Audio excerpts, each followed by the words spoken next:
I am Anthony Michael Russo, and this is a Double Down speaking event from the darkness to the light, which is ironic because I've got very, we'll call it mood lighting in this room. I'm on location. I have a special event at the end of every single one of our classes, and this is edition number 5.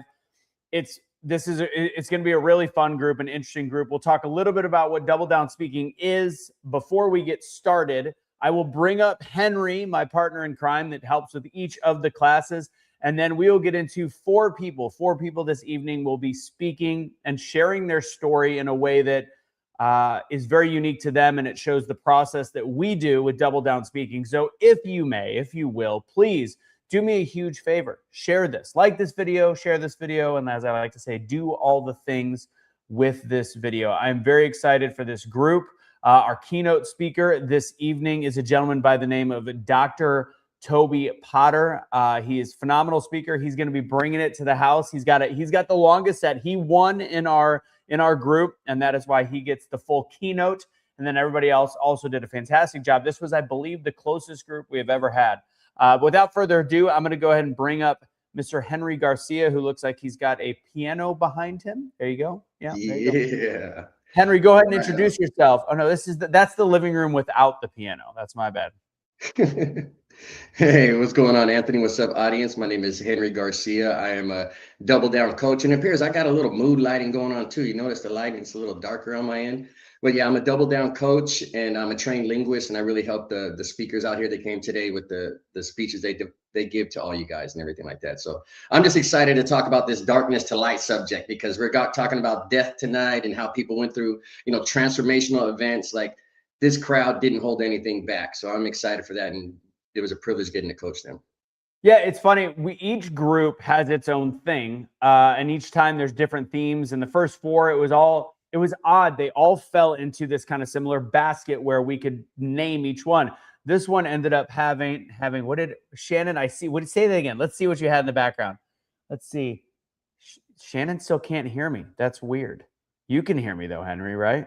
Oh yeah. Right. Yeah. Shannon, sometimes that happens. Go ahead, and since these are Shannon, our speakers are in the back room. We're using StreamYard. Shannon, leave and come back. Sometimes it's just an odd glitch. It's no big deal. It's happened. It has happened before. So leave. Come. Oh, actually, Henry, can you tell her that, because she can't hear me?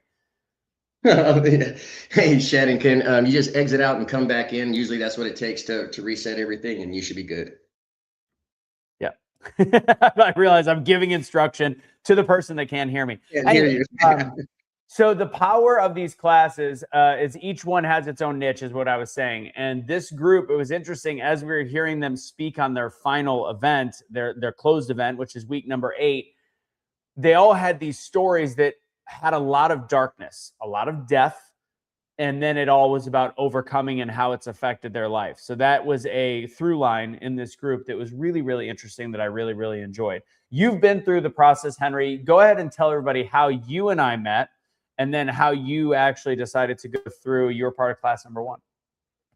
Right. Well, Anthony and I met back it was like a little bit over 2 years ago. We met as we were both contestants in the 10X Stages Great American Speak Off.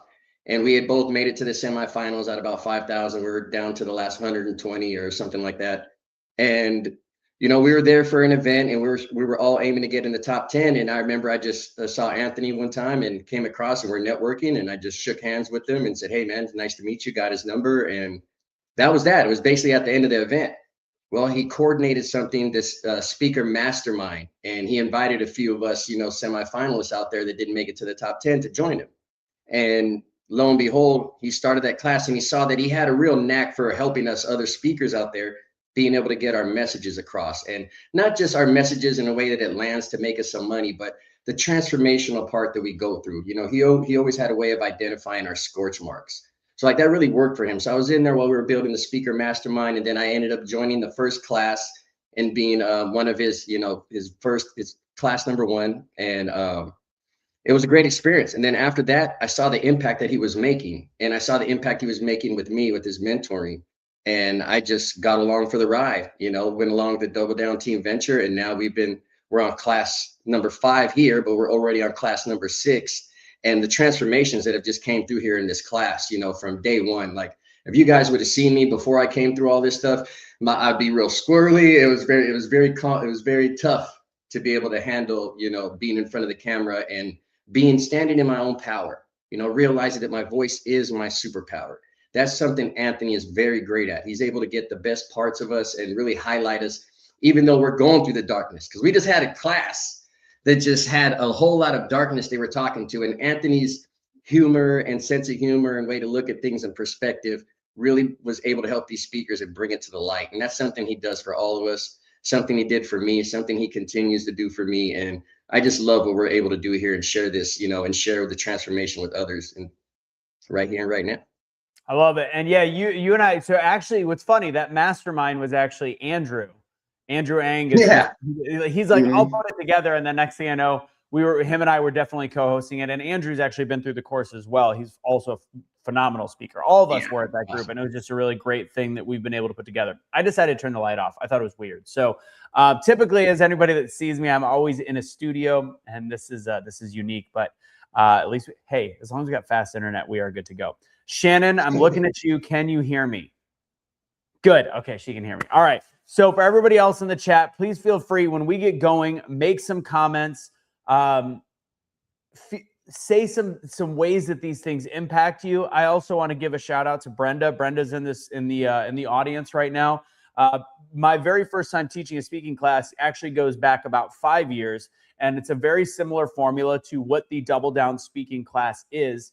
And Brenda and I taught it together with Terrence Leffridge, and it's a formula that just works. It gets people to learn that their story, and this is now the way that I've definitely coined this group, your story is your superpower and your voice is your secret weapon. When you can properly learn to own your story and then use your voice to tell that story, it's a complete game changer. And it's not just, and you mentioned something very, very important. You said, I'm not about like teaching people how to make money and do that stuff on stage, because in all reality, that is a very difficult task. And there's very good teachers and trainers that do that, but a lot of people on the internet lie about their abilities. It's hard to get paid to speak. So you have to find a way to parlay your speaking into other business. And ultimately what we do in this class is not just speaking education. It is transformational speaking to the point where you know that when you can properly own your story, you can then better own your life. Would you agree, Henry? Yeah, I'd say the same thing, you know, and it's like the whole, you know, helping people coach and speak on stage to be able to generate cash, you know, that's really a byproduct of how you show up on stage and that transformation that you go through when you know in your identity, you know exactly who you are when you're stepping on that stage, you know exactly what you've been through to get on that stage. And that money that you generate and people ask for you to share your message is by going through the darkest parts and bringing it to light and having that transformational experience and knowing what you're made of and being able to share your value in those darkest moments and scorch marks. That's where the money's generated. Everybody thinks it's generated in the marketing and the advertising. You'll get some people, but you won't maintain a business. Your voice is your superpower. And if you don't have that superpower, it's going to be very tough to market to a crowd when you can't handle any kind of pressure moment, when you don't know who you are and what you've been through. It's very tough to land the message with the crowd. Absolutely. All right. Without much further ado, we're going to have Dr. Toby Potter coming up shortly within the next minute. Just as a heads up, what this is out of is an 8-week program. These students have been through 8 long, arduous weeks where we go through some emotional work. We go through finding out how to introduce themselves, and we put together this 5-minute signature talk, which is what you're about to see. There is something that I've been working on for a while. If obviously it's not a cheap class, it's not inexpensive, but I do have a way to do it if you want to do it self-guided on my speaking boot camp. It's the exact same thing, just without the group help, and it's totally on your own time, and it's only $47 right now. So if you want to go to speakingbootcamp.com to just learn more about it, that is scrolling across the bottom of the screen. Henry, is it okay if I pull you off and introduce the one-armed warrior? Yes, sir. Bring him on up, the unshakable investor. Let's go.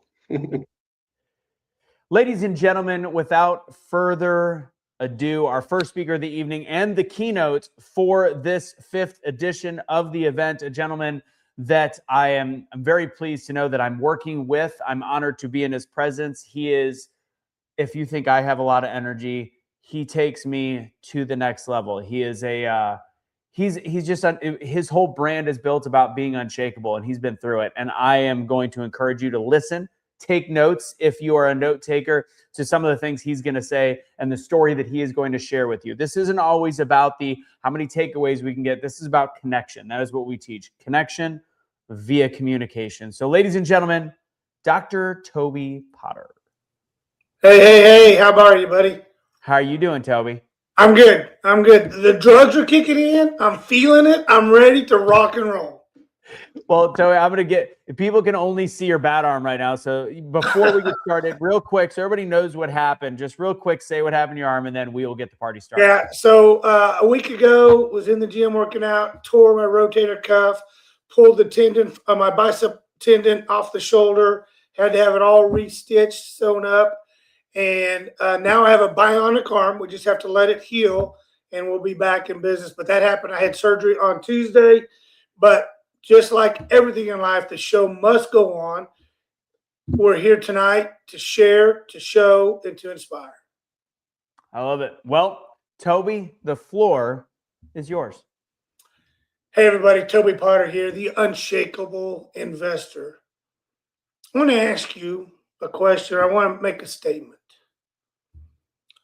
The most dangerous words you can ever speak are the words that you speak or intend to speak at a later date.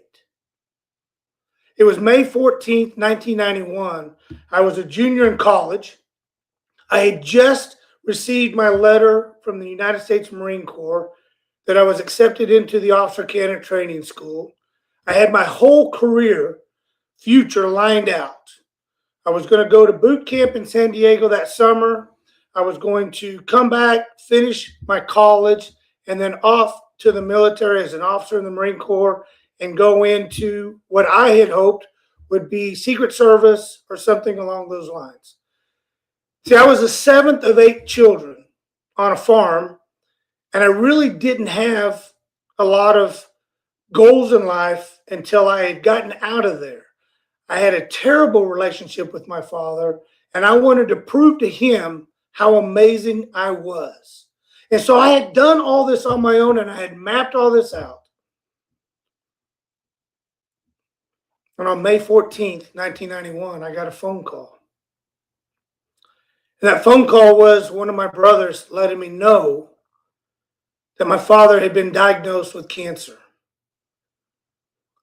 And I had to make a decision right then and there. Do I continue my own selfish personal life, or do I set that aside and go home and take care of the farm while my dad went through treatment? All my other brothers and sisters had moved off, gotten married, and I was really the only one eligible to do this. And because my relationship with my father was so estranged, I felt this might be a God-sent opportunity to come home, show him that I am the man that he always thought I should be, but never measured up to be. And so I did. I resigned from the Marine Corps. I left college. I went home and I took off. And I get there, and the first thing he says was, I can't pay you. You'll have to get a job, but you still need to help take care of the animals. So I did. I got a job. And my father began treatment. And my day started at 4 in the morning, taking care of the cattle, the rabbits, and everything else. And then I went off to the factory and worked. And then I came home and took it again. And every day, instead of building a relationship with my father, creating and establishing that father-son bond that I had longed for 19 years, nothing changed. I was still never good enough. The chores weren't done right. And his treatments and medication wasn't helping. And we fought day in and day out. Nothing was good enough. And I became hardened because I had given up my dreams, my future for him. Something he'd never really ever done for me.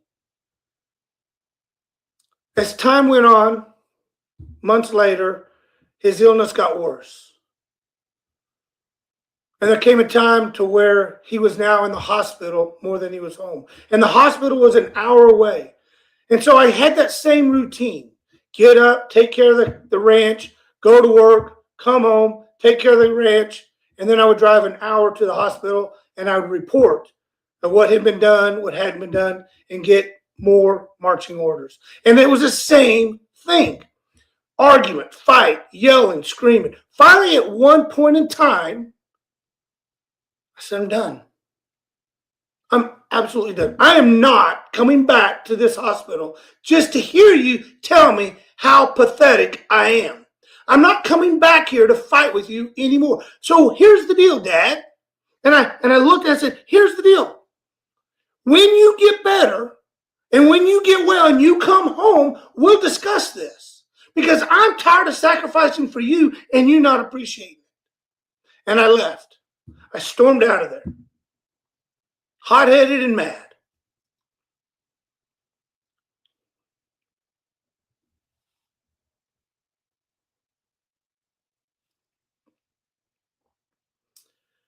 It was a few days later, I got another call from the hospital saying that my dad's symptoms had gotten worse, that his organs were shutting down, and that he had slipped off into a coma. And I pondered about the last words that were said between us, the fighting, the anger, the hatred. And I said, I can't end it this way. So I called my supervisor and said, hey, things have gotten worse with my dad. I've got to go back and I've got to spend time with him. I might have to take time off. And they said, that's fine. And so I drove back to the hospital.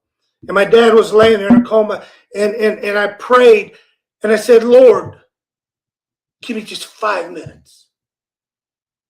Just 5 minutes for him to wake up, to look at me in the eyes, for him to look at me and for me to say, I'm sorry. For me to look down and say, Dad, I'm sorry. I love you. Regardless of all the past, regardless of all the fights, you are my father and I love you. It's all I want, Lord. Just 5 minutes. I need him to hear it. I need it for my own soul, and I need to know that he understands. And every day was the same thing. I would leave the hospital. I would go home, would take care of the cattle, take care of the animals, and then I would drive back. And I'd sit by his bed, and I would be there. Dad, just wake up, please. Just give me 5 minutes. Just squeeze my hand. Just move a foot. I don't care. If you can hear me, let me know you can hear me.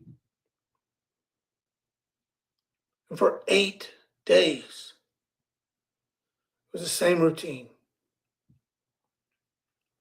And on August 14th, 1991, my father passed away.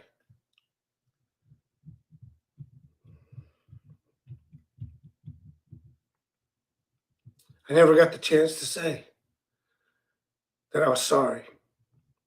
I never got the chance to say that I love you. Because I always thought there'd be tomorrow. I always knew there'd be another day. I always believed time would not run out. See, the most dangerous words could ever be said are the ones that you intend to say at a later date. Don't go through life with unfinished business. Don't go through life thinking there's tomorrow. Understand, today is the absolute best day of the rest of your life. Today is the absolute best day to build, nourish, cultivate relationships. I just wanted 5 minutes just so that I could tell my father everything that I wanted to say for 19 years.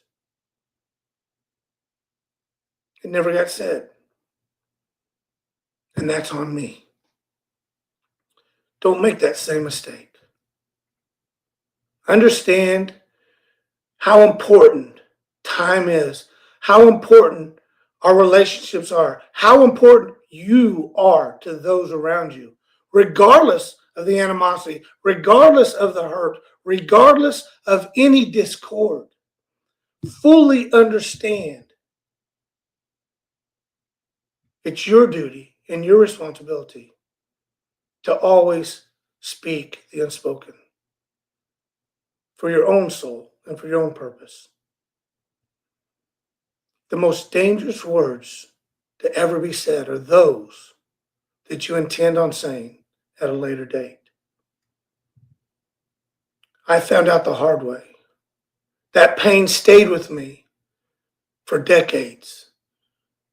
And I had to come to terms that I could never undo that. But I made a promise to myself that I would always let my family know how much I meant to them. I would always speak what's on my heart, and I would never let it go unsaid, because I don't know what tomorrow brings. You don't know what tomorrow brings. Don't go to bed with unanswered, unspoken words. Ladies and gentlemen, my name is Toby Potter, and I am the Unshakable Investor. And I thank you so much for your time and for your attention. Well done. Oh, wait, I forgot I have something. I have something to add now that I didn't know that I. Oh, that was short. That was short. Great job, Toby. Before I bring Henry back up, I mean, you and I spoke a long time ago, right when we met, several months ago. I won't say a long time ago, and I just see just an enormous amount of natural ability to motivate people from the stage, from your voice, and to utilize that. And I just want to commend you for the ability to what I've seen you grow, because you've worked with some of the best. You've had Brenda put you through the ringer with Dr. Ruben West, and you keep getting, you're already one of those people. It's like, Toby can speak, Toby can share a story, Toby can move an audience. And then now you're Toby that can also, you're multidimensional in terms of the ability for pacing, speed, up and down, and then to share something that I've never heard that story until our final. And you had a whole plan and you threw it out the window and you shared something on your heart. And I just think it's a phenomenal story. And to end, what I'm going to say about it is it's interesting. We were just having a conversation on my drive to where I'm at today about how somebody that they knew was, just completely fine, went to the doctor, did his yearly physical, and died 3 days later. And the family was like, hey, Bill's dead. And it's like, you just don't know. And you look at life in a different way. And I believe as though Brenda had a comment like this, you make me value things differently every time I hear this in a good way. So Great job. I'm going to bring Henry up. And while I bring him up, I'm going to give you the stage one more time. You've got a big event. We have a big event, but it's your event in Allen, Texas. If you want to talk about it real quick, please do. Go ahead. You bet. So everybody, as we continue taking on these roles, these responsibilities as a coach, as a mentor, we are going around the world and we're sharing these powerful messages, inspiring and leading and really igniting people to become their absolute best. Whether it's the BTBY, Become the Better You platform, whether it's the Unshakable Self, my platform, it's all about helping people become better, business, personal, all that. So we are starting this tour. February 12th in Allen, Texas, in my hometown, starts the tour. And then I think we have 14 stops nationwide. But I would love for anybody that's in the area, if you were on this webinar right here tonight, go to the unshakableinvestor.com. There's a link there. Click it and put in there. I'm going to put a promo code, put in there Anthony. I'm going to use Anthony as the tool. Put in there Anthony, and we will gift you free tickets. Because if you're part of this foundation, you're part of these people, then I want to know you. I want to meet you. This is going to be an epic tour. I mean, the Eagles had a pretty good tour. AC/DC had a really good tour. Queen had a pretty good tour. This is going to blow that away. So if you're not part of that, you're going to miss the tour of the century. I spelled that right. The unshakableinvestor.com. It's in the bottom. Anthony is the promo code. It's not Anthony promo code. It's Anthony is the promo code. Take out the E. So it's unshakable without an E. Son of a bee sting. Okay. That's all right. Everybody does it. Yeah. Happens to the best of us. Henry. Yeah. Go ahead, Toby. Yeah. So in order to have the domain, all that, I had to spell it without the E, and that's why it's unshakable. Shockable. Unshockable. Unshackable. We have about 100 people watching. I was going to give a shout out to my buddy Casey for sharing on Twitter. He's got a very large X following. So thank you for all those people joining from there. Before we go to our next speaker, Henry, what do you got for Toby? Man, I thought we were going to wait to the end, this guy being the headliner or something like that, because he, he put on a wonderful display of his ability and his heart, most importantly, because, I was thinking about your logo, well, first off, the first thing that came to me is no pain, no gain, like you embody that right now. Like I would take a screenshot of you right now. And like, if I was to look up no pain, no gain in the dictionary, it'd be you. And also you might want to think about changing your unshakable investor to put with a sling on, because you got it with the hands up. Yeah, like that. Yeah. That's right.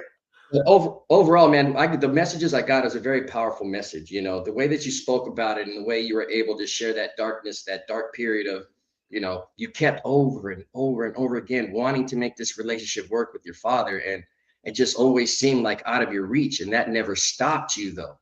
You didn't allow yourself to do anything like that. You said no pain, no gain. You didn't waste time. And you did hard things. And then it just came to that last minute about speaking your truth to him. You spoke one side of truth to him, and you wanted to have that moment with him. And, sometimes we run out of time. We don't have enough time. It's very powerful, just the way that you expressed that, the way that it really happened in your life and you brought us into it. It was a powerful story, man. It definitely dropped to thinking about, life and how we manage the time and doing hard things and how we can get the most out of our days and those things that we put down. Because the lesson I got from your message too was that procrastination can turn into regret, yes. And regret is something you got to live with, and that's a tough pill to swallow, so that great message, man. It was powerful. You got me in my feels, all up in my feelings. I was just kind of hyped up for you, bro, but you got me feeling all inside and stuff like that, man. So yeah, hands down, great job, man. Great work. Thank you so much. Thank you so much. Real quick, everybody make sure that you it's the unshakableinvestor.com. Anthony, you spelled it right. Brenda, I think Brenda is the worst speller on the planet. Yeah. The shabble. I don't know what the unshabbable investor is, but she's got the biggest heart. She's just the queen of all.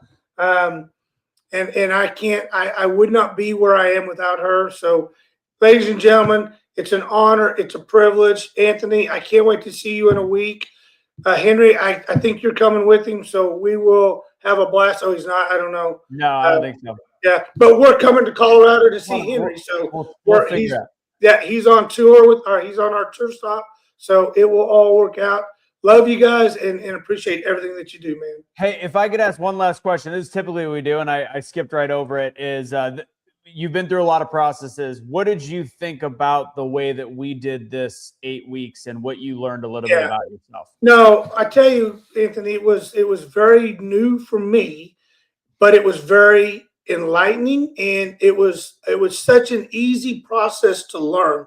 So and you're going to hear 4 other speakers that come in that say they've never done it at all and are going to do phenomenal. I think the way you teach it, the way you break it down and simplify it is so easy to resonate with those who want to learn and understand, and it's not challenging. I think that's what made this course and with you guys so amazing, was how simplified you had made it for anybody to be able to get comfortable. That's all speaking is being able to be comfortable telling your story and not having to worry about scripting it, and doing all this. You showed everybody how to just speak from the heart, and that became natural. I love it. Thanks for the feedback. I appreciate you. Toby, I'm going to take you away. Everybody in the audience, wait, I got to get quicker at this. Where is it? Everybody, Toby Potter. That's so fun. All right, Henry, I'm going to bring you in the back. And again, go to The Unshakable Investor, the way that it's spelled down below, if you want to meet me and Toby and Brenda and the group in person will be in Allen and a whole bunch of other stops. Anthony is the promo code to use. Henry, I'll see you in a minute. Deuces. All right. It is time for our next speaker, a woman that has become, I would consider, definitely a friend of mine. She has shared some stories, and now, especially with our Wednesday night speakers gym class, she has told some really funny things. I hope she can hear me right now. She's got the private chat. So let's see. Can you hold on? Let me make sure. No sound again. Shannon, just go in and out. Hold on. Go in and out, and you'll be good to go. There we go. It's the worst timing for her. It keeps being no sound. So if she doesn't have sound right when she comes back, Kelsey, be ready. Be ready. You might be the next one to go. I'll speak for a split second. There is, as I like Toby presenting it the way that he did, that to simplifies it. This is a very different structure. This is a different kind of class than just the typical speaking. It is where you start to learn about. You learn more stuff about yourself. When I use the word transformational, I'd be lying if I didn't tell you that there is a time or two where people sometimes cry. And there's the power behind actually learning some of the deep and darker parts about you. And we take people through different things. If it's right for the right person, we do the Toyota 5 levels of why, if you've ever heard that, where it's like, why are you doing this? Why are you, whatever your career is, why are you an accountant? Why does it matter for you to be an accountant? Why does money matter for you? Why does family security matter to you? And you take it all of these different steps and all of these different levels to figure out why it's important to pass that message on. And ultimately, at the end of the day, social media can be used in so many negative and bad connotations, but we have the power to impact people with one reel, one video, and you can choose to be a creator instead of a consumer. And as a creator, you are putting something into the world that even if there is 37 views on your video, if it reaches the right one person at the right time, next thing you know, you've actually changed your life. You've actually had an impact on somebody, because whatever you've been through in your life, I guarantee you other people have been through the exact same thing. And one of the other things, Brenda's talking a lot in the chat, and she, with Becoming the Better You, I can't appreciate what she does more. And there's a whole full cycle thing that we do that she does with getting people like Toby through. And we have Manny, who's in the class now, and several other people, that when you find somebody that's able to provide stages like a Becoming the Better You, it has the ability to get you to places where, like I said, I'm not teaching people how to make money from stage. I'm teaching people how to give them the best version of themselves to put in front of any audience. But when you work with somebody like Brenda and Becoming the Better You and the group that she's got, and Ruben West, who also is a speaking coach for Toby, there's not too many people that are better in the business. I'm just going to tell you that flat out. I'm going to go ahead and give Shannon one more minute to hop up on stage, and then we will skip to Kelsey and go back to Shannon. Let's see if she's messaging me anywhere else. She's not. Let's see. All right. Come on, Shannon. Drum roll. Drum roll for Shannon. I can bring Henry back up here. Henry, just do drum roll for fun. There you go. Henry doing the drum roll. 20 seconds. Fingers crossed. Does that sound good on the mic? Does it sound funny? I don't know. It probably does. Sounds horrible. Sounds horrible. All right, whatever. All right, 15 seconds. Because I feel like whatever audio issue she's having, it works in the beginning. So as soon as she gets on, I want her to get on. So, right. But don't worry, Kelsey. I won't interrupt you. I won't interrupt you mid-speech. So, oh, she's there. We're gonna see if she can hear me. We're gonna bring her all up. We're all here together. How's it going? You're on live, Shannon. I know you're getting can you hear me? Yes. There we go. From bunker Shannon is Shannon. I am walking around everywhere at work trying to make this happen. Well, you know what? I'm just gonna. You're good to go. Leave it in the format. You got it. You can hear me now, and therefore, I'm just gonna give you the floor. Good to go? Sure. Here I am. I'm not even gonna, because if you want to breathe, you do your thing. I'm not gonna remove you because I don't want to affect your audio. So we can hear you just fine. You sound lovely. Okay. Well, thank you. Ladies and gentlemen, Shannon Kenning, a very interesting background. She also works with Firmaglow, which is how I met her. Shout out to Tony Van Schoik for bringing her to the group, and all the different Tracy Struble, etc. Without further ado, ladies and gentlemen, Shannon Kenning. Hello, everyone. It's really nice to be here. I come from a small town in Northwest Indiana, and I hope that my message resonates with some of you who might be going through a hard time. I'm going to take you back to January of 2022.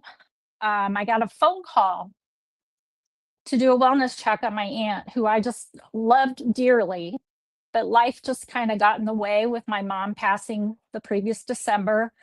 And I didn't get to stop by. I didn't get to check on her. I didn't get to visit with her. And it hurt me, but not like the hurt that was about to come. So I stopped by her house to do the check, and every single curtain was drawn, all the lights were off, and I started shaking. I didn't know what to do. I thought, well, maybe she's in the garage, fiddling around with some of her hobbies and such. So I tried to look, and nothing. Every window, everything that you could imagine was closed. And I'm telling you, my heart was just beating so fast. I didn't know what to do. So I peeked through a little bit of etching on her front door, and I could see her poor little dog just laying there, completely lifeless. And that's when it hit me, and I started to cry. I could barely walk back to my car without just trembling everywhere. And I called my brother back and I said, there's no response. I can't get in. And so he told me to go ahead and call the police and have them come and see what they could do. And let me tell you, when you see on a TV show them busting in the door, it's nothing like that. When it's true and you're standing right there when they crush that door in and you find one of your most favorite people laying there lifeless, it's different. It's not a movie anymore. But the following weeks is what hurt the most. Her husband had preceded her in death. She didn't have any children. I didn't know what to do. What do you do when someone passes away and you know nothing about what they want after their time on earth is gone? So the coroner came, did his thing, and I stood there crying. I had no idea what to do. What do you do? So in the weeks that followed, I contacted every family member I could find, asked them for guidance, asked them if they knew. Did she have a lawyer? Did she have a will? Did she have any paperwork to plan what needed to be done? Nothing. Nothing came of it. Fortunately, I had a very sweet attorney who was dealing with my mom's death. And I talked to him and I said, I have a situation. What should I do? And I explained to him that none of the family would step up. She had no children and her husband was gone. Is there something I could do to make a memory of her and not let the state take everything she had and just be forgotten? And he looked me square in the eye and he said, Shannon, you have the biggest heart to take on something like this. And if you want, I'll be by your side and we'll get through this. Well, let me tell you, it took 2 years I had to find relatives that I had no idea existed. I found some in other countries. I found one deceased. And let me tell you, having to call their siblings to let them know that their own brother was gone started the pain all over again. But we got through this. We pushed forward. I cried every day, didn't think I could handle this, but we did. We did. We made it. So, what I hope that all of you think about tonight, tomorrow night, please, no matter what your age is, make a plan, have it in writing, have a friend, a sibling, a parent, a child. Doesn't matter the age, please have a plan, because you don't want anyone to go through what I went through. And if you think a will is enough, I'm here to tell you, and I will guide you. There is more to death than just a will or a trust fund. And if any of you need me for any kind of guidance or just to listen, I'm here for you. My name is Shannon Kenning, and I love you all for listening. Thank you. See, I queued the applause up on time on that one. It was good. Can you hear me? Yes. Thank goodness. All right. Phenomenal job, Shannon. I love that you took what we talked about in the finals and you added just that reminder at the end, and you did a phenomenal job and a beautiful job. And I want to note the fact that sometimes when stress is happening beforehand, it allows us to focus. Like you said, like, you know, you're like, I'm trying to find a place to speak. Allows us to focus when it's time that it clear. All I can say is it clears the mind and it takes away from the stress of speaking that we all have, most people have, and it allows you to just focus on delivering the message. And I think you did a absolutely phenomenal job. Thank you, Shannon, for sharing that. I'm going to bring Henry up real quick. Henry, what do you got? Oh, you're muted. Hold on, I'll unmute you. I think I can unmute you. No, I can't.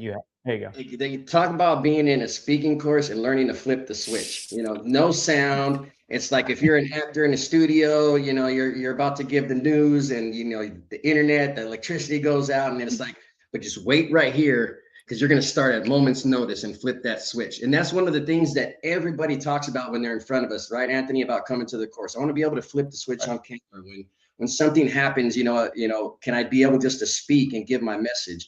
And shout out to you, Shannon, because that's exactly what you did. You're walking around in a warehouse. Like, I could not do that. If I'm not planted 15 minutes and doing prayers and meditations, I'm a wreck when I have to flip the switch on the camera. So shout out to you with that. And your message, you know, I just had this thought that came through, this line that came through at the end, that death is not the end.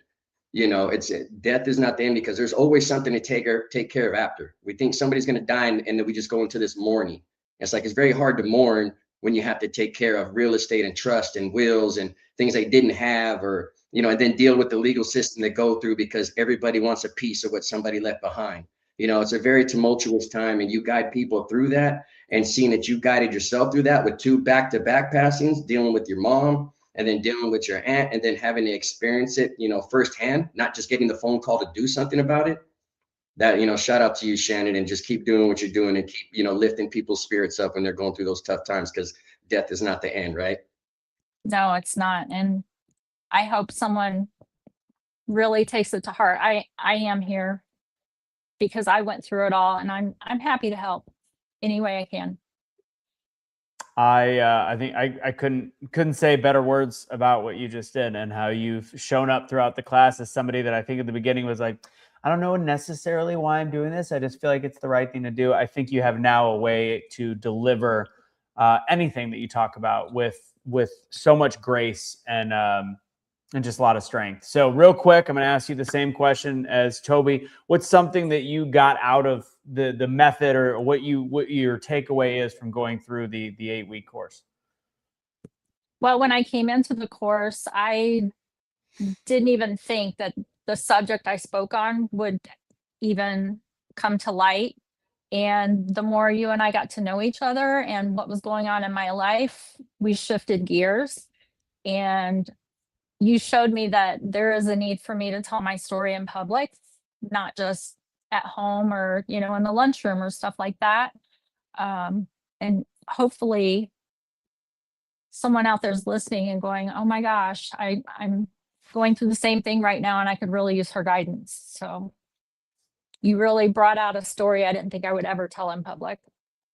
Well, I'm glad you shared it. You did a fantastic job. Thank you again. Hold on, I got to cue it up. There's only so many buttons. One more time for Shannon. Give it up for Shannon. Thank you. Why was Oh, it that so was short? that was like a go team. There we go. All right. Take it easy, Shannon. Thank you again. Thank Great you. job. Great work, Shannon.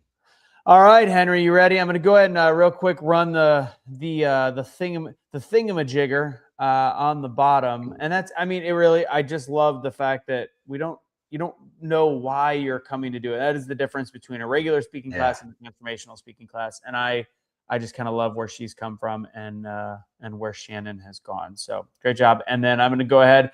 Again, if you want to ever take a free speaking webinar, we actually have, I didn't even put this banner up there, but getbetteratspeaking.com, completely free. If you want to go, I think the next one is in February, or I want to say it's early March. If you want to join that, go to getbetteratspeaking.com. You'll see the date that's available. It's a free 1 hour speaking webinar I give. Brenda, if you're still watching, I think I'm going to have you pop in on that one. And yeah, without further ado, I think it is go time for our next speaker. Are we ready, Henry? Yeah, I'm definitely ready. Love it. We got a lot of people on Twitter watching. I know it's not as easy to comment on Twitter, but if you Twitter X, whatever you want to call it, we have 100 and something there, 110 on Twitter. So if you are watching and you want to leave a comment and you like what you see, like it, share it, do all the things with it. I always love having a great audience. Again, thank you to Casey and Waz for sharing it. But now I get to introduce a friend of mine. Similar situation to Shannon. This is somebody that I go back further with. I am very good friends with her husband, and we started talking, and she started coming to the Wednesday night speakers gym, aka Toastmasters on steroids, and she just clearly had something inside of her, something more that she wanted to give. And in order for you to be able to give more of yourself, often you have to learn how to use your story and use your voice. So I'm very excited to see the growth in our next speaker in terms of day one to day now is always very impressive. And I know she's probably getting nervous because I'm talking her up and she's like, well, now I don't want to screw up because that's how she thinks, but I know she won't. I know she's going to bring it. So without further ado, our next speaker, Kelsey Heckman. All right. Hi, Anthony. Hi. How's it going? We're going to do a double applause. I love these new features. I've been using this StreamYard, by the way, for so long. I used it in the very beginning of COVID. And back then it had nothing. It was like bare bones. So I'm an OG when it comes to this. And it's fun to have new little fun features. Yeah.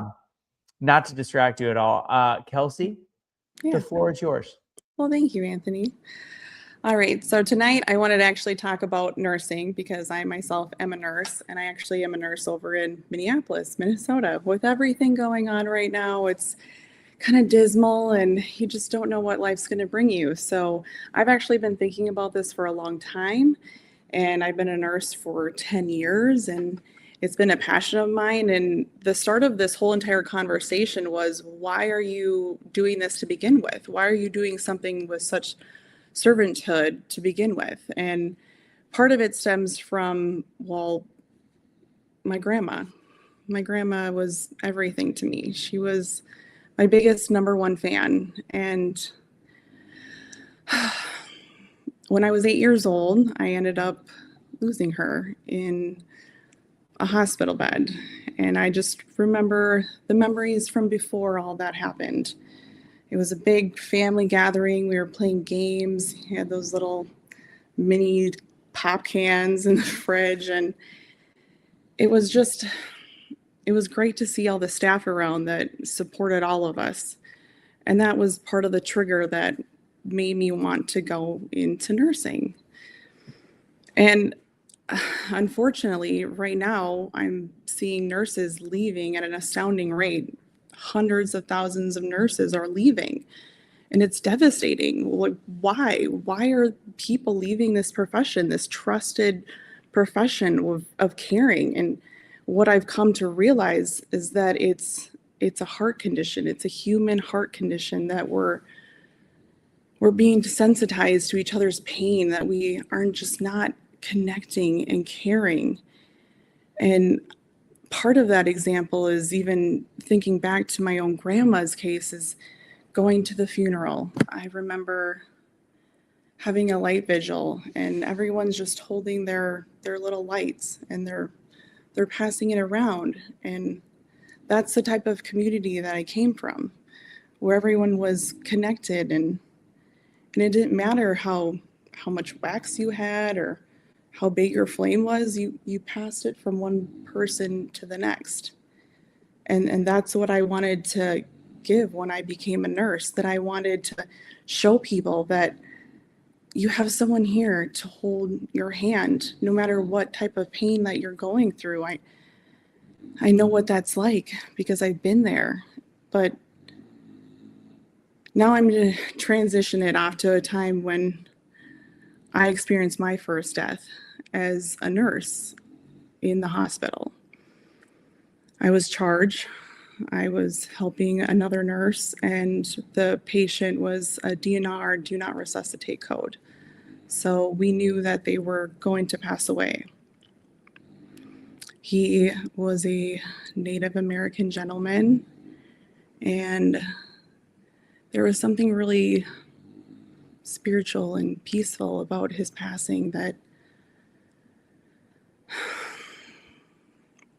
watching him take his last breath and just knowing that, one moment he's here and one moment he's gone, that it was really beautiful in that moment.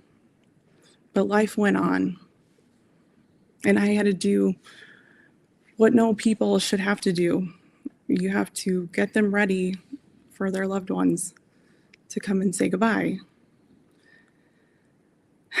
Ironically, he passed away with his eyes open, and I remember saying to the nurse, well, what do we do? So we put a little washcloth over top while we sat there and cleaned the rest of him and got him presentable for his family, which was in North Dakota, and they needed to come and drive, but they made it there during our shift. And doctors are usually supposed to be the ones that tell these patients, hey, your loved one, they passed away. I'm sorry. Unfortunately for me, the new resident was not feeling up to it. And so I had to make that phone call. And it was so hard to listen to a sister cry on the other end. And when she got there, she just gave me this big hug and just weeping and saying thank you for everything you've done for him, because he didn't have to do that alone. And I think about that type of conviction that it takes to stand in that difficult place and say your burden isn't worse or better than my burden, that we're in this together. You don't know the type of ripple effect that it's going to make in someone else's life, the kindness that you give them. It's like throwing a rock into the middle of a lake. The rock doesn't get to see the ripple effect that hits the shore. No, but it made that impact. And this light that we bring to others, we sometimes compare, your light's bigger than mine. Why? You've got a torch, you got a flamethrower. I got a little lighter. But at the end of the day, if you're focused on someone else's light, you're going to miss the beautiful fireworks that God has thrown out into the sky by that one simple act of kindness that you chose to give to someone else. No matter what you're going through, no matter how hard life is, at the end of the day, give it to God and give it to others. That's the only way we're going to get through this. Thank you.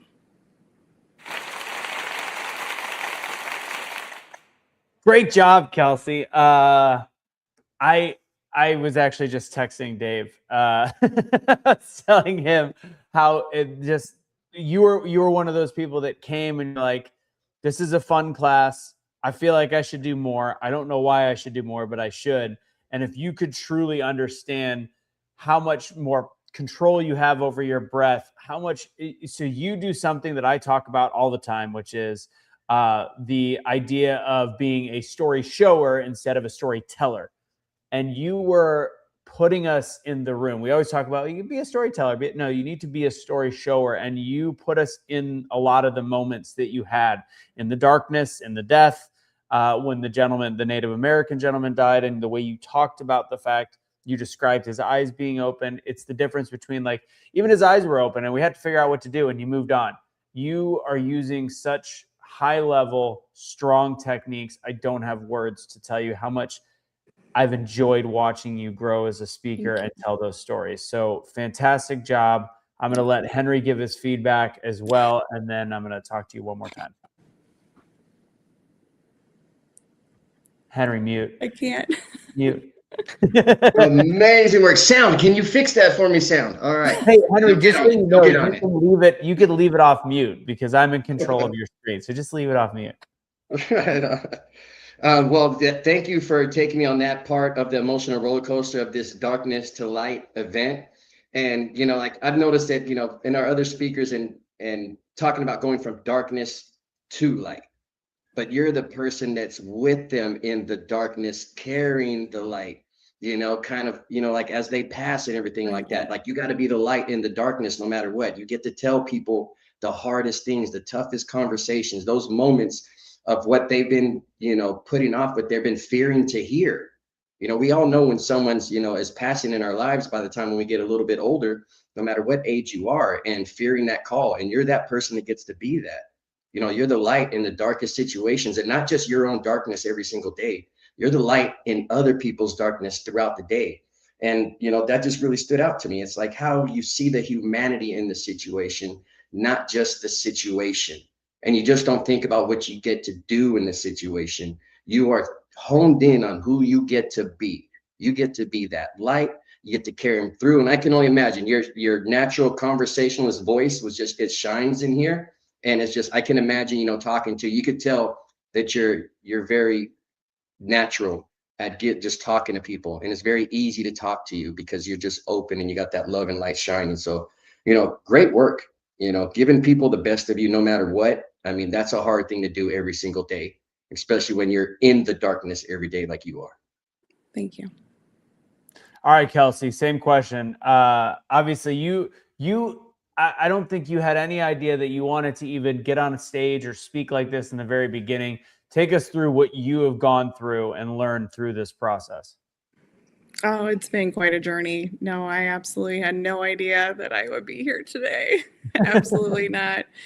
I just thought, yeah, this would be kind of fun, and it would be great to learn how to public speak, and it would be better for my patients and how I communicate in everyday life.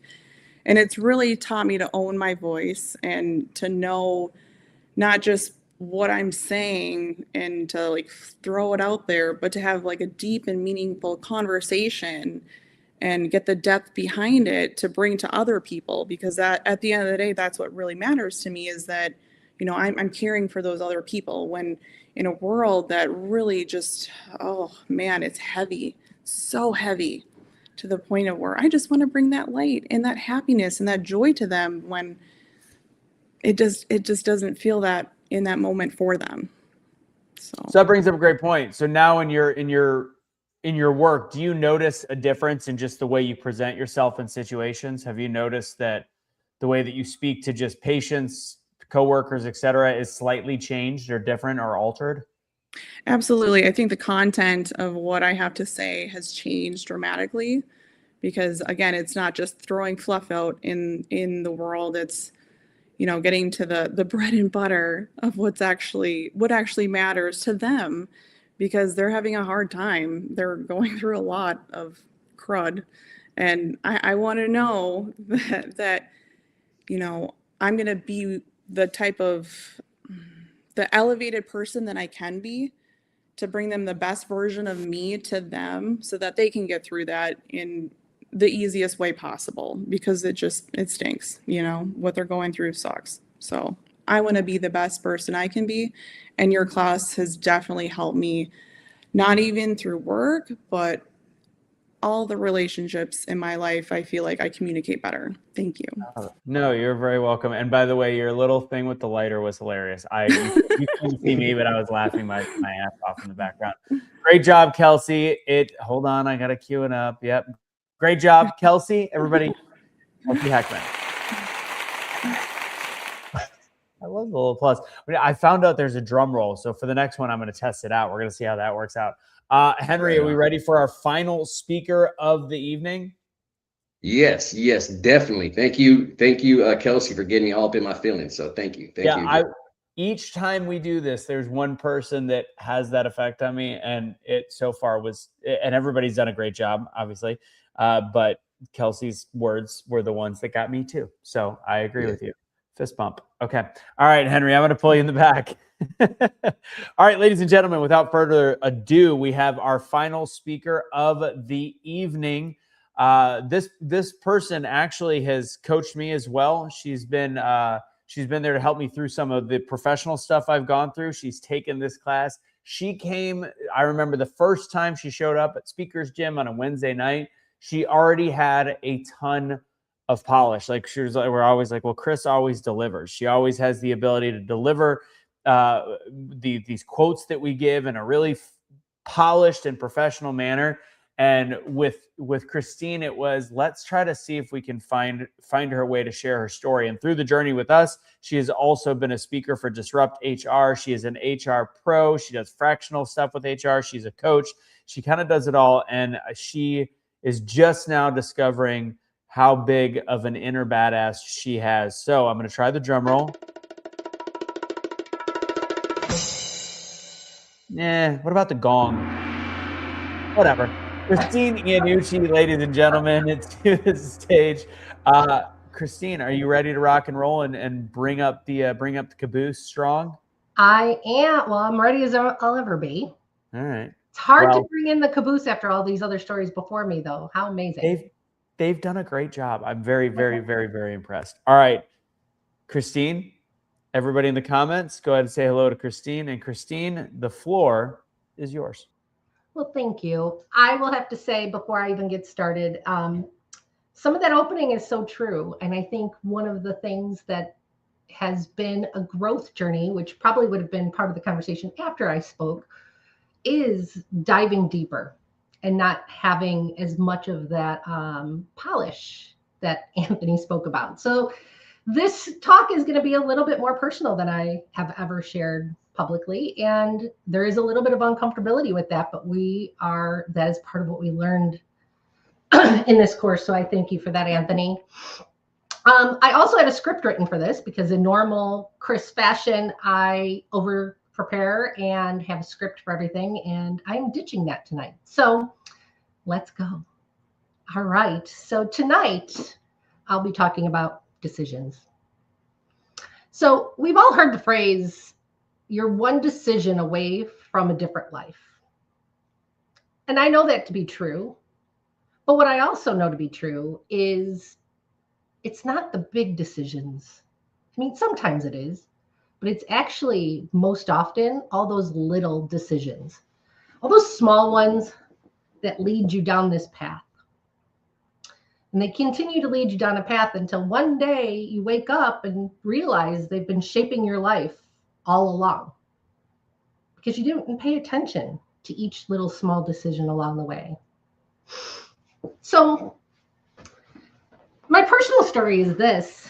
I am the youngest of 5 kids, and I am the oops at the end, which gave me, and by the way, I'm a lot younger than my siblings. There's 18 years difference between the oldest and the youngest. And what that gave me was a front row seat into everyone else's decisions before me.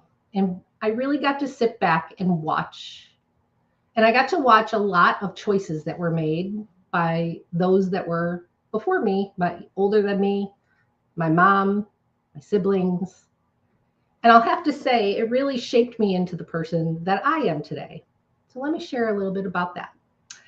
Growing up, we've all kind of had situations in our families. We've all dealt with things. And my story is I grew up with a dad who drank a lot. He was angry when he drank. And, that unsettled feeling in our house, that was a normal feeling. In fact, when he pulled in the driveway, the funny story that we kind of still giggle about today, he's long gone now, since he's been gone about 19 years, and I moved out of the house before that.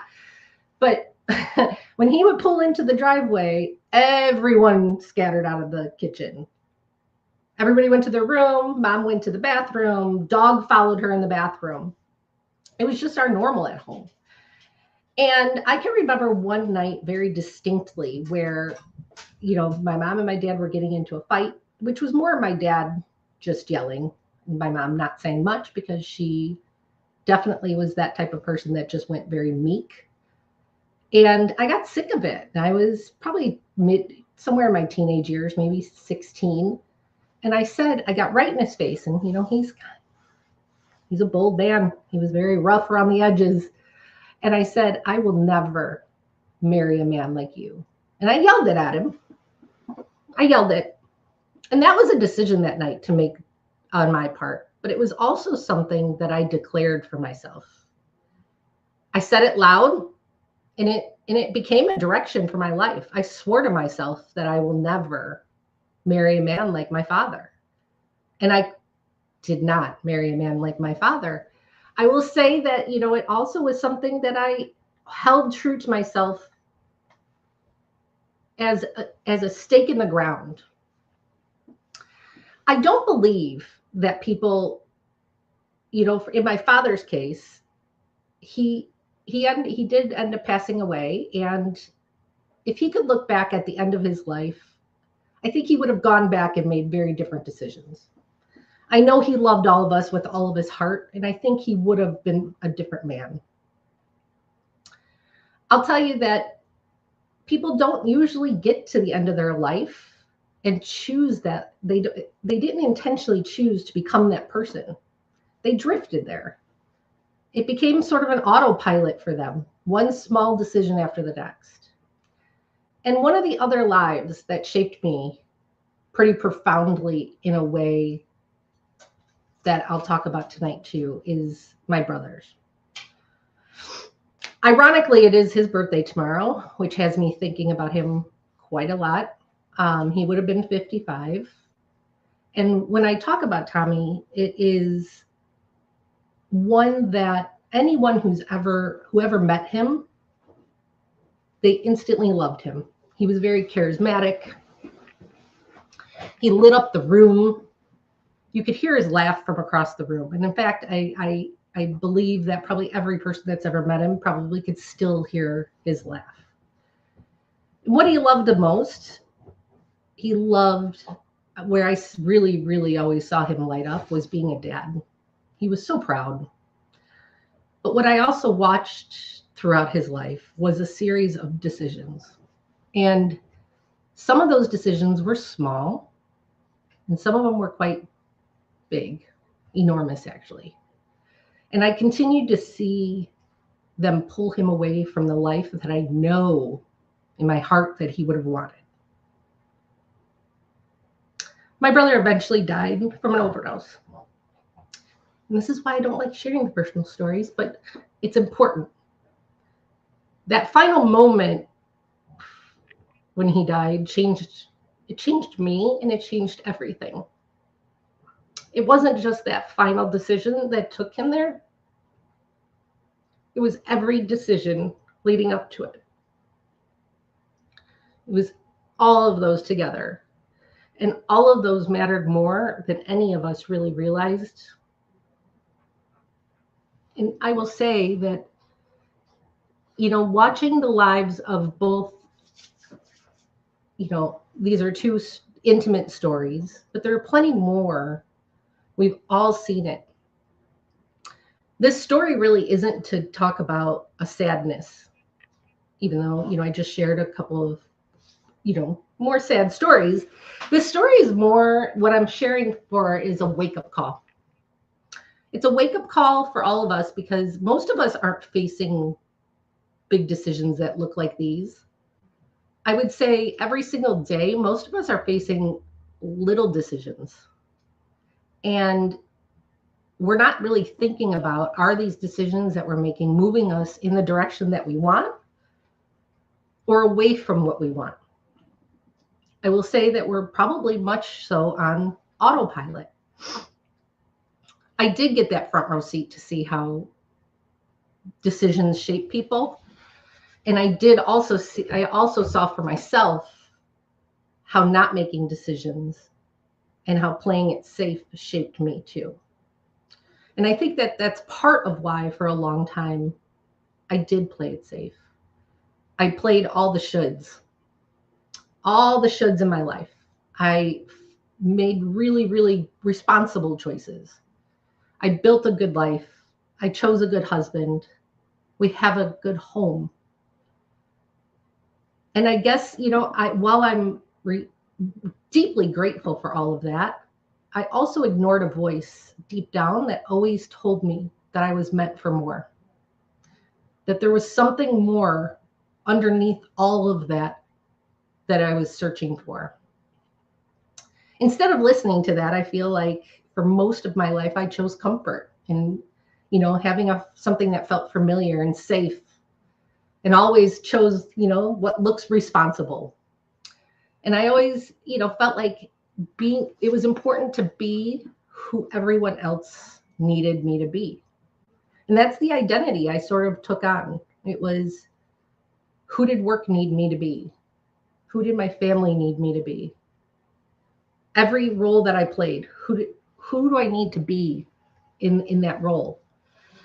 And slowly, I'll say that I started, and it happened over time. You don't recognize it while it's happening.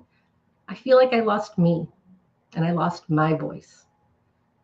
And really what this conversation is while we don't have sometimes these big decisions, what really woke me up is watching how decisions that you make do shape who you become. And every decision,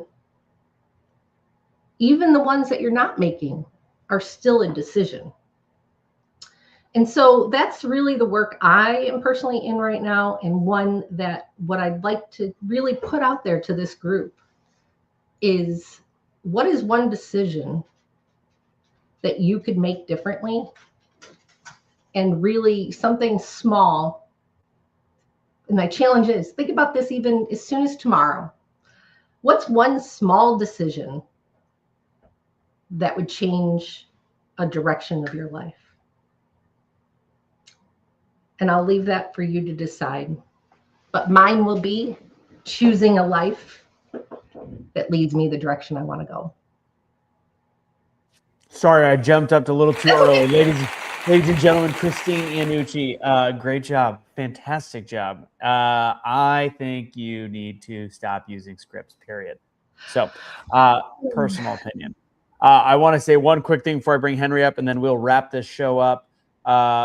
When you were telling your story, obviously emotional, understandably emotional, drew people into what you were saying, and then immediately you pulled somebody, and I saw a comment from Wendy saying, you got this. When you can get somebody in the audience to understand exactly what you're feeling, to be like, you've got this, but you had it the whole time, and immediately shifted to, how can I teach the people in the audience?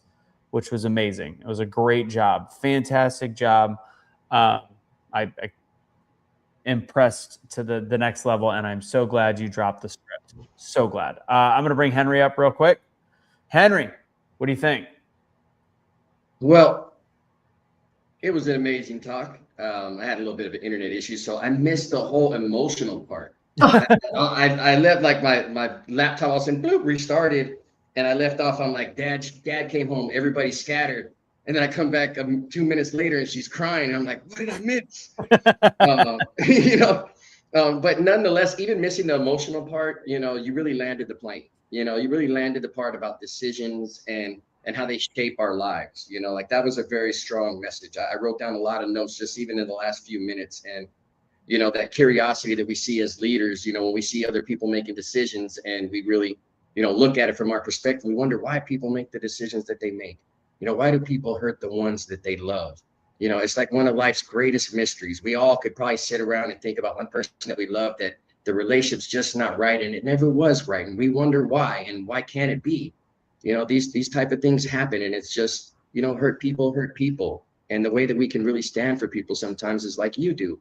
It's like disrupt, the stories in their heads and whatever they're going through, and just be there for them and ask them the right questions that help them move forward so that they can see the questions that are helping them move forward. So like, yeah, that was super powerful. I love the decision talk, and yeah, I look forward to seeing more of you on the internet. Great job. Well said, Henry. And I was watching when you came back and forth, and I was like, oh, Henry's going to wonder what the hell just happened. Chris, go ahead and, I mean, again, you already were strong. You're already a strong speaker. When you started, you already knew that you were, looking to command stages and do different stuff like that. What kind of takeaways did you have from this process of going through the 8 weeks?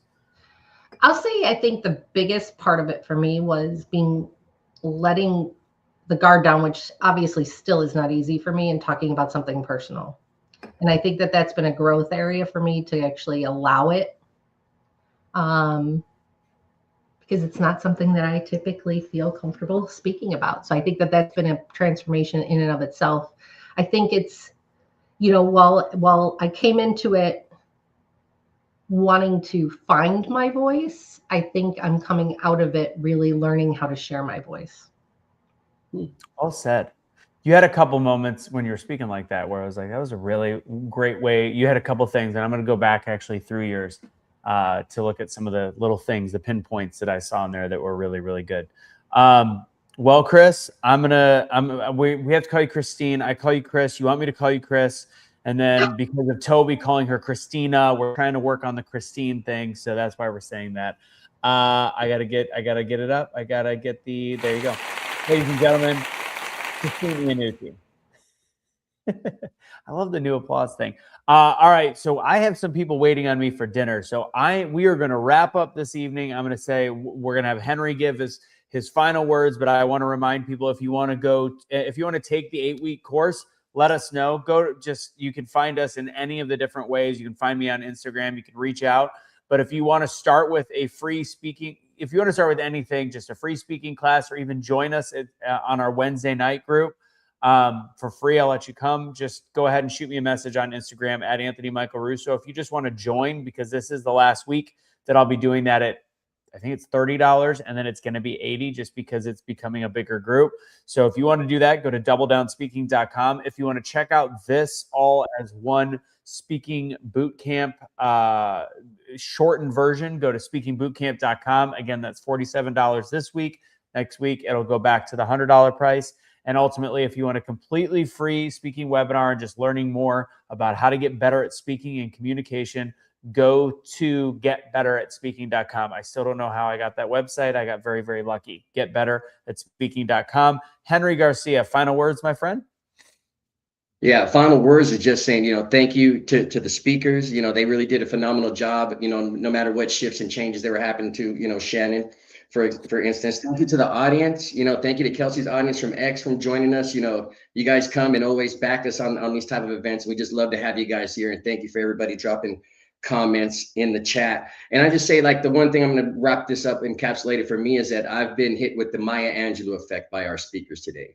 I may forget some things that they said. I may forget some things that they did, but I'm never going to forget how they made me feel. I'm never going to forget how Toby made me feel going through those hard decisions and doing hard things. I'm never going to forget Shannon had to face, multiple deaths and had to be the leader throughout that whole entire process. I'm not going to forget that Kelsey's the light in darkness every single day. And I'm not going to forget the feeling that Christine left me with, this asking the right questions. It was kind of a great bookend, you know, to where Toby started. So like the darkness and light event was a great experience. Thank you to the speakers, audience, and of course my man Anthony Russo, the guy I always like to give a little bit of love to. Is, you know, I just like to thank you, Anthony, as, you know, leading this and putting on this event and really building this whole movement about, you know, your voices, your superpower. Appreciate you, brother, and I can't wait until we have the event for Class 6. I love it. And I'll end it with, if anybody wants to meet me in person and meet Toby at Toby's event, Brenda, all that, go to the Unshakable Investor, spelled exactly the way it is on the bottom of the screen. Use Anthony as a promo code. I think it's free. I don't know what that promo code, otherwise it is, I think, $197. Henry, I always appreciate you as my partner through this fun and engaging journey where we get to see this personal growth. This is kind of it's a side project that takes up all my time, and it also takes up all my passion at the same time, and I love it for it. Everybody that's in the back room, I see you, Kelsey, I see you, Christine, I see you, Shannon. I'm going to go ahead and just bring everybody up, and we're going to wave, and we are going to wrap up this evening. Bye, everybody. Have a great night. Surprise. Bye, everybody. Thank you.